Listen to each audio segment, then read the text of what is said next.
So, welcome to the Business in Calgary podcast. We're your hosts, Oliver Basner, and I'm here with Tia Calloway. Say hi, Tia. Hello. There we go. And pretty excited because we're actually going to be chatting with Brad Field, who's the president and CEO of Homes for Heroes. Brad and I have known each other for several years, so welcome, Brad. I know there's going to be some great conversation, maybe some things we don't even know about yet, right? So, Yeah, for sure. Well, thanks for having me. absolutely. No, thanks for coming. Just a little bit of background on the organization. What you guys do is I believe, is phenomenal. You take veterans who are facing crisis and basically homeless, and you help them get back on their feet. You help them not just by giving them a shelter, but so much more. So I know Tia and I are very excited about talking about that today. So Good, because I love talking about it, so Great. it's going to be awesome. Awesome. So let's go there. Let's talk about it. Yeah. Tell us a little bit there. about Homes for Heroes.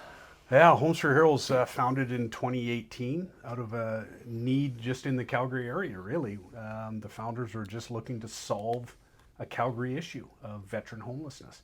And the idea came together of tiny modular homes, putting them in a village type setting. And not so far from here on 36th Street in Forest Lawn, the first village was built. And it kind of caught fire in the sense of excitement, right? And then all of a sudden Edmonton reached out and says, we want one of these. And now Kingston, Winnipeg, and we're pushing it across Canada. So, it's what we've developed is a program at the end of the day. It's a program that just happens to have a home attached to it. So the housing part is the easy part. The infrastructure around building a home and supplying a roof over the veterans' heads and so forth to give them that healing type of atmosphere. But really it's the program around support social services. So whether it's addiction issues, financial security, life skills, job training, all that's the stuff where we have real impact on a veteran's life. Super exciting. Yeah. And it's not just supporting them in one aspect, right? So it's that holistic approach to helping them get healthy, right? In whatever aspect that looks like for them. Yeah, no, it's super exciting. And that's our greatest achievement is when we can take a homeless veteran or at risk of being homeless and bring them into our program and provide that atmosphere of healing where they can just take a breath, where they're not in constant fight or flight mode. And that's when you're living on the street in a vulnerable situation. You don't have time to reflect on what put you on the street because you're literally living day by day, minute by minute, hour by hour, fighting for your life. Where am I getting my next meal? Where am I sleeping tonight? Am I safe? And so when you can provide that structure of providing a home in a safe place, then they can take the time to heal and reflect and talk about what's got them into this position. So, Yeah, that's fantastic. So I know that you kind of just joined Homes for Heroes recently. How did you end up getting involved as Homes for Heroes? How did that come about? Yes. I ran for public office in 2021, and I had been an entrepreneur in the Calgary, in multiple countries around the world, and I had sold off all my companies in 2021, ran for public office, didn't win. And so then I finished up the campaign and took a couple years off and was going to build or buy something again and start building another company and so forth. So super excited about that. And as I was going through those 2 years, couldn't find what I wanted to do, right? And so I was literally at call it a cocktail party. And Dave Howard, one of the original founders of Homes for Heroes, who I've known Dave for probably 20 years. And ran into him and said, hey, I've always been passionate about veterans and so forth and our Canadian military.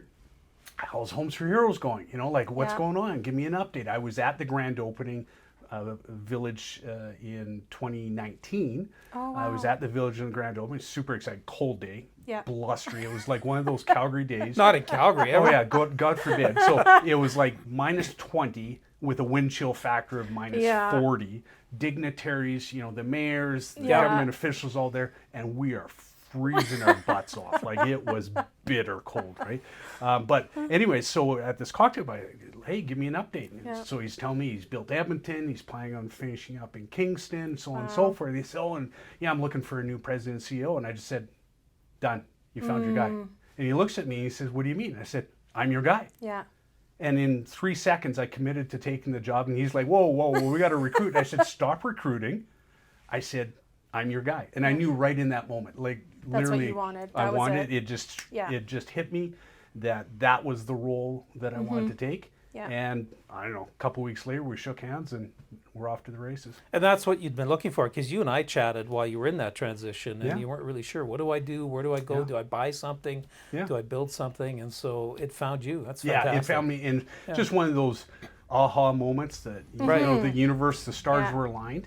And I laugh because I tell that story and like, no way it happened like that. I'm going, no, seriously, cocktail party from 0 to 60. I took the job and well, you don't even know what it pays. I said, I don't care. Like literally, it didn't matter. Yeah. I just knew in the moment that was where I was supposed to be. It was like a calling almost. It was a calling, right? And I've always been, you know, a supporter of veterans and so forth. You know, I've always been that person, you know, at a restaurant and you see a veteran or serving personnel, I'd buy the lunch. You know, I'd, you know, make sure the meal was taken care of, make sure they were taken care of. And I've always been that type of supporter. And so when this opportunity came, I'm just like, I'm all in. So yeah, it's been fantastic. So I don't know, I'm 15 months now into the leadership role, and it's been fantastic. So the honeymoon's over. It's been 15 months. So so tell us about some of the challenges you've dealt with. I mean, there's got to be, you know, you're dealing with levels of government, you're dealing with corporate, you're dealing with, you know, folks that are in mental distress, and you don't have a huge team, right? No, small but mighty team. So one of the first challenges, you know, you get in, get your feet wet, and just see, you know, who's the team I'm working with, right? And I had no plans to, you know, I'm not one of those come in and just start chopping. That's never been my goal. I'd rather work with the team. But I soon realized that the team that got us here was not the team that was going to get us there. Right. And so a little bit of a wholesale change over the first 6 months, brought in a bunch of new team members, all rock stars, all there for the right reasons. You know, when you're working in the vulnerable population sector, it doesn't pay well, right? Yeah. It's not, you don't go there to earn big bucks and make money and so forth. You're there because you care. Yeah. And so the people that I've got there are there for the right reasons, and great team atmosphere. So first rebuild the team a little bit and get us on track there. So it's been fantastic that way. And then work with all 3 levels of government. You know, in the past I've done that, but from a different vantage point. I was a vendor you know, with all 3 levels of government in my past life in the private sector. This is, you know, kind of going to the government sector looking for financial support, you know, social service support. So learning that and navigating the different levels of government, it's been work. And, you know, when you're working with government, there's some challenges. Bureaucracy, you know, they don't move at a fast pace. No. I'm an entrepreneur. Like, ask me a question at 8 o'clock, and by 8:01, you've got an answer. And right or wrong, you've got an answer. It may not be the right answer, but you've got an answer. The government doesn't necessarily work that quick. They do a study, and they'll get back to you, and then they'll, you know, do a report, and, you know, so it's a little slower pace. So I've learned to, you know, dial it back a little bit and slow my roll. But it's been fantastic. Well, Brad, it's 8:01 from the government. It just might be a few months later. Yeah, 8:01 in 2029, like 4 years down the road. And I experienced and that. it might be a new government. Well, yeah, I experienced that in the private sector too, when I was working with Department of National Defense on, you know, repairs of heavy equipment for the Defense Department and so forth. And they would get back to me literally a year later and say, hey, we've solved your problem. I'm going, I solved that like 11 months ago when I first asked the question. You didn't get back to me inside of a week, and now you're calling me to tell me that you've got a solution. I'm going, long gone. It's done. We've moved on. Yeah. So yeah, it's again, I understand it. It's sometimes frustrating as a taxpayer to see it and work within it, but it makes it entertaining. You adapt. I adapt. Yeah, absolutely. As an entrepreneur, you know how to adapt, right? Oh, for sure. You don't have any other choice. I want to circle back to something you said, because I think it's really important for our listeners. And it's about surrounding yourself with the right team. Not only have you had to do that at Homes for Heroes and you know, change some of the team members out, right? Because you said what got you to that point wasn't going to get you to the next level. Right. I know companies see that on the business side. You've been on that side. How important is it to surround yourself with the right team? But more importantly, how do you find those people? Yeah, it's a challenge. I mean, staffing, building a great team is probably the most frustrating but most rewarding. I mean, I think back of, almost 40 years in the private sector Right. of, my greatest challenges owning and operating businesses worldwide is always staff. I always said to my wife, Cheryl, what's going to make you quit someday? And I said, it's always going to be staff. It's always going to be the pain and anguish you feel. And I'm the type of leader that's very paternal with my staff. Like, Right. I consider them family, their team, Yeah. and so forth. So, banks, customers, money, as an entrepreneur, you're always, you're starving to death one Right. day, maybe you're making it the next day. So, but that never bothered me. Like, that was never a stressor. What stressed me was staff, your team. As much as they're very rewarding, they could crush you emotionally in a heartbeat too, as well, when you make that personal Right. connection. Yeah. So, finding the right people at the right time for those roles, it's tough. And so I drew from my past. I've got some team members that I've worked with in the private sector that I drew them into Homes for Heroes Foundation. So Yeah. I drew from the past. Like-minded individuals, right? When you hang out with like-minded individuals, you tend to attract the same type of Yeah. same thinking, same value system people. So, but yeah, it's a challenge. But we reward our staff very well, Right. both emotionally as well as financially, considering we're in a nonprofit setup, and it's a true team effort, right? Like, I don't. I'm never a boss. I'm a teammate, Right. Like, and it's. I think we've just built out a great team. But I've practiced that. The other thing is too, as I look back, I was able to start fresh. In my businesses for 35, 40 years, you always had baggage, right? And some of the mistakes I made as an entrepreneur when I first started, I was still living with those mistakes and the baggage Yeah. 30 years later in the same company. Yeah. But because you can't undo it, Yeah. right? Right. Some of your long-term staff remember exactly what you did 20 or 30 years ago, and you set Yeah. the tone. Yeah. Right. And so undoing that is almost impossible in some cases. Yeah. So being able to go into a new organization with no baggage, I was able to correct all the mistakes I'd made, all the bad choices I made from 30, 35, 40 years of being in business, Yeah. and really go in with a fresh set of eyes and a whole lot of wisdom, Right. and with no baggage, Yeah. Right. which is fantastic. So yeah, it's been really, really good that way. Super rewarding. Yeah, we often joke at Sonic Coaching, because when we're working with companies to help them with whether it's their leadership, strategic planning, all those things, it comes out all the time. We joke, if it wasn't for the people, you'd have no problems. Now, you'd have no business and no customers, But and no clients. stress. No stress.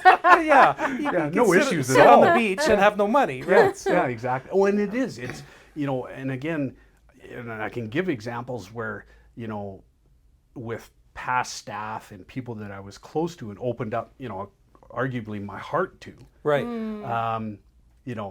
I sat through suicide attempts. I was first call when people were arrested or Right. were on the side of the road because they were, under a DUI and had no place to go. I was the first call. Right. Yeah. And because I felt about them and was close to them, I came to the party. But it was sometimes those same people that stole from me the next day. Right. Right. I'd bail them out of jail the night before, and within a week they were stealing from me. Or I held their hand through a suicide attempt and got them through that, and then 6 months later, I caught them stealing from me, or they left me because I wouldn't give them a 50-cent an hour raise. So on one hand, very rewarding. On the other hand, they crush you in some Right. cases. Yeah. So Some would you peop- do it differently then? No, and that's the challenge, right? Is people say, well, then why do you get so close to the people you work with? It's my nature. I want that. So on one hand, I curse it, but on the other hand, I wouldn't do it any differently. Right. Right? Because I want to know the people I work with, not just at a work level, but at a personal level. Yeah. And so it's hard. You can't have one without the other, unfortunately. And so if you're going to get close to people and really care Yep. about them, then you're going to get hurt once in Yeah. a while, right? And it's just Yeah. a fact of life. But I wouldn't do it any differently. Yeah. But yeah, there's been times where it's like, yeah, I'm ready to throw in the towel. I can't do this anymore Yeah. because it hurts too much. Right. Yeah. And it has nothing to do with the business. Absolutely zero to do with the business, and just has to do with relationships at the end of the day. So, Yeah. but yeah, no, it's man, what a ride! What a ride! It's not over yet. It's not over. No, you're just getting started Just here. getting started. But I also think it's that compassion, that empathy that you have for people that makes you a great leader, especially when you're running a nonprofit like Homes Yeah. for Heroes. If you didn't care, you wouldn't be doing this.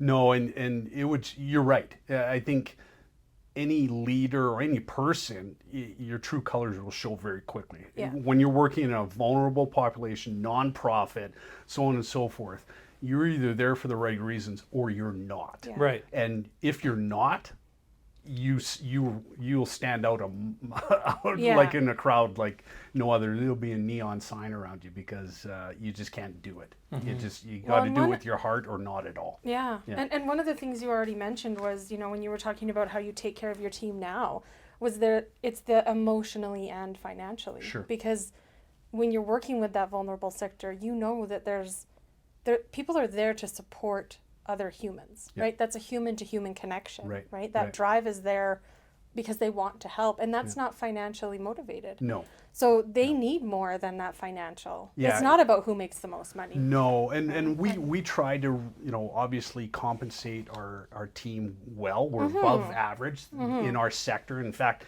I've had, conversations with other directors and leaders of organization, and they shake their head and they're like, "You're paying how much to so and so or to that level of?" Right.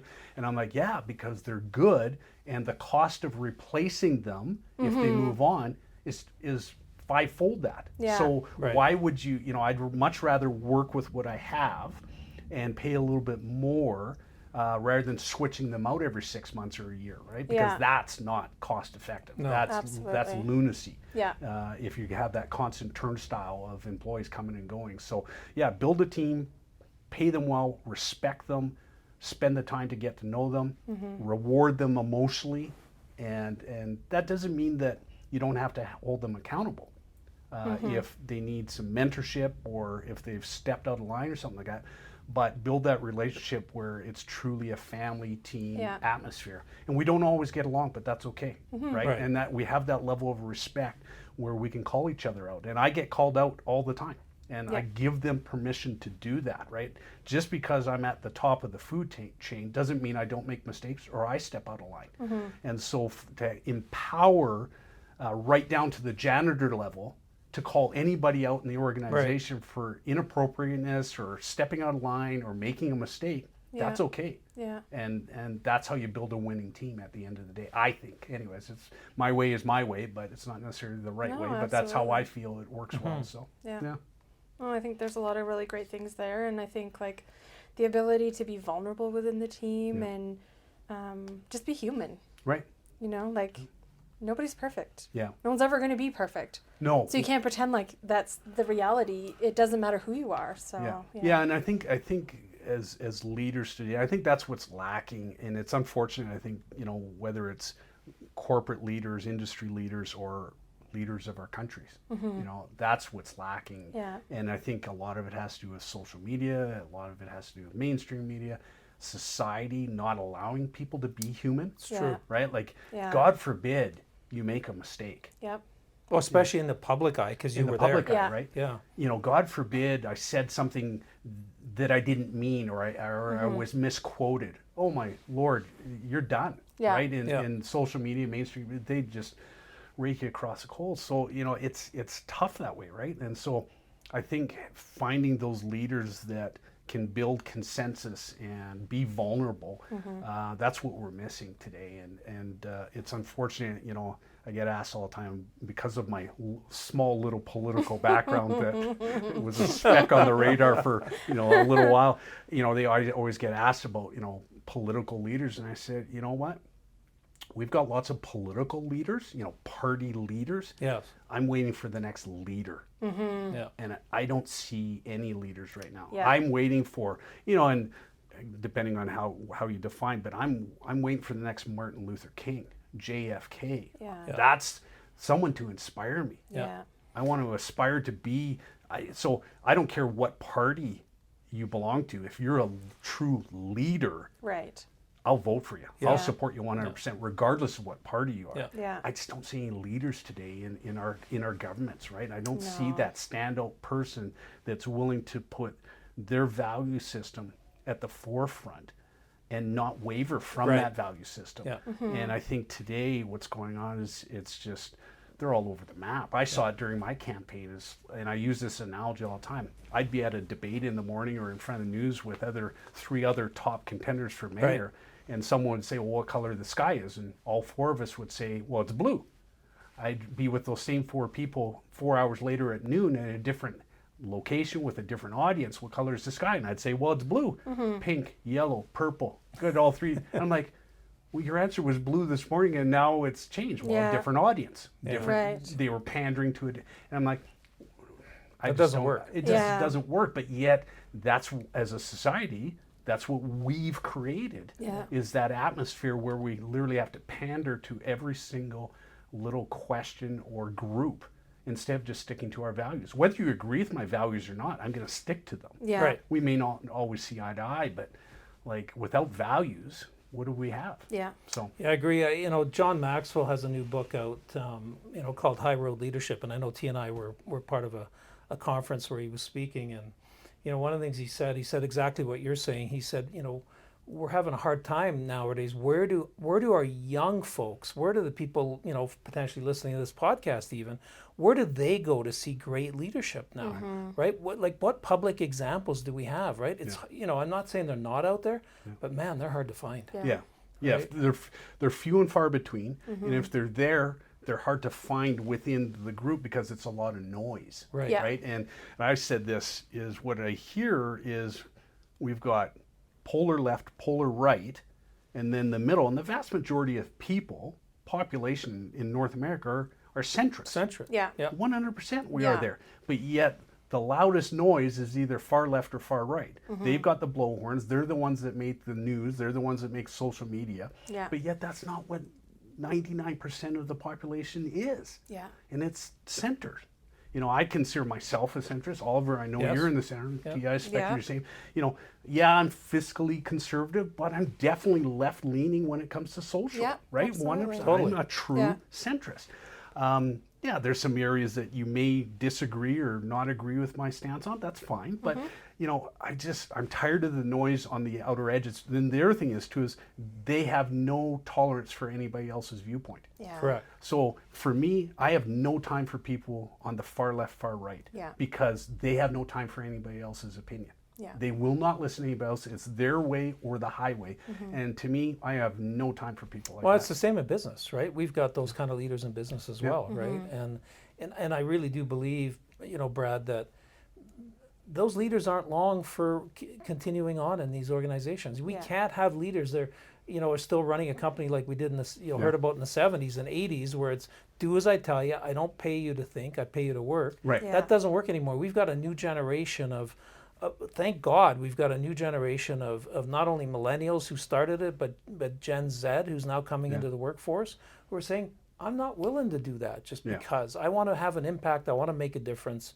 I want to do good for whether it's the planet or whatever my values are saying. So, Yeah. and I'm glad we're chatting about this, right? Well, I think it's and important. I think you're right, because I think back over the last 30 years, and especially you saw it in larger blue chip companies, or large entities, where you'd have that president CEO, and they failed miserably. They got their hand caught in the cookie jar, all the bad stuff. Yeah. They were shown the door with a golden handshake, a $5 million severance package. And I'm thinking, well, that guy's done, right? Like he'll never, and the next day he started up with another Fortune 500 company. Yeah. I'm like, but it doesn't happen anymore, right? Like Yeah. that baggage now follows you a little True. bit, Yeah. right? Where in the past, it's like, how do these people continue to get high-ranking positions within these corporations, and yet they burn the place to the ground, culturally, financially, and Yeah. so forth. They get shown the door, and then they get a job the very next day Yeah. with the next door neighbor to that Fortune 500 company. I'm like, I don't get it. But I think to your point, it's not happening that way anymore, Right. right? We're No. being held accountable Yeah. a little bit more, sometimes unfairly, but Yeah. there is accountability now, and it does follow you. Now, Yeah. question for you, Brad. Again, hopefully our listeners can learn a little bit from some of the things you've learned along the way. You've had a great career, multiple decades. You've been in private. You've been in public. You're in nonprofit. So you've got lots to share here today. What's the thing that comes to mind that you wish somebody would have told you when you were starting your journey?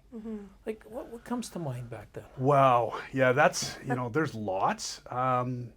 I think the one that I share the most, when I'm sitting in front of young entrepreneurs, Right. and I do, some speaking engagements once in a while, or I just do some mentorship. And, a lot of what happens in your younger years is they look at the material gain, right? And, they'll see a successful person and they see the nice cars or the private jets, and, Right. all the fame and fortune that comes from being successful. And so they ask me about that. Not that I have any private jets or anything like that, but, they say, at my level, whatever your success is. I thought you were holding out on me because I never Exactly. got to fly on one. Thank you. I haven't either. So maybe someday. But, what I came to realize is when you're chasing those stupid dreams of what you feel is success, which is material, Or what society's shown us is potentially is success. proven right? that that's how you measure success is with things. When you're chasing that, it's a never-ending goal. You never achieve it. Even when you achieve it, there's always something more that you're chasing. And so I realized probably when I was in my mid-30s, maybe close to 40, Yep. I gave up on all those stupid dreams of what success was. And it was amazing to me when I gave up on all those. And when I say gave up, I don't mean gave up that I wanted to be successful or Right. do good in my businesses. But when I stopped worrying about the material gain and just focused on being a good leader, taking care of my employees, taking care of my customers, and so forth, all that stuff came. All the material things that you once thought were important, and then you said, I don't care about that stuff anymore. You just cared about your business and your clientele and your staff. Then it's amazing to me how it all came. You did it for the right reasons. Did it for the right reason, and and the all other of a sudden, stuff showed up. all of a sudden, the fancy car came, or Yeah. whatever, right? Right. Whatever Yeah. you mention, you're like, oh my God, I didn't even think that was possible, and yet here it is. The other thing along the same lines of that, I've been married to my wife for 36 years, together for 42 years. We started dating in high school, and so Congratulations. Long, Yeah. thank you. Long relationship, 3 wonderful children, but during my what I considered hard labor, hard work, 12, 14, 16-hour days, 6-7 days a week, all Right. that kind of stuff. Some of the darkest days in my life, emotionally, personally, was when I had the largest bank accounts. So I, again, missed the mark Right. from a value system. Right. Is, I was so worried about doing more, getting better, building a bigger business, hiring more staff, opening up more locations, going to different countries, that I missed out on all the friends, family, all that relationships. And I was emotionally disconnected from the people I loved. Right. Right. And yet my bank account was the largest. So they don't always correlate, right? And so I was successful on one end, miserable on the other end Right. of the Yeah. spectrum. So, get your values straight, I guess. Yeah. Figure out what's truly important. And it's never about money. It's never about perceived success. It's about family and relationships, right? So when you concentrate on those, employees, family, best friends, all that kind of stuff, that's true success. Right. And it's easy, again, it comes across as easy to say when you've achieved success, Right. but knowing what I know now, my path would have been completely different. Right. Completely different. And there's 2 cents worth, I guess. Yeah, it's funny Yeah. because I completely agree with you, right? Like, sometimes you're chasing the dollars or what the dollars can buy and all of those things, and you forget about, well, wait a minute, why am I actually doing this? It's Yeah. for my family, it's for my kids, it's for, Yeah. it's for society, it's to give back, it's to do good, all those things, Yeah. right? And Yeah. thanks for that insight. That's Yeah. I think people listening right now, hopefully they're kind of reflecting a little bit. We're Yeah. early in January right now, and you can go, okay, maybe I need to rethink Yeah. my own values, Yeah. right? Yeah. What's important to me. Well, the other Well, and I thing, think sorry, there's go something ahead. to be said for when you're living that value system. You're not pouring from an empty cup.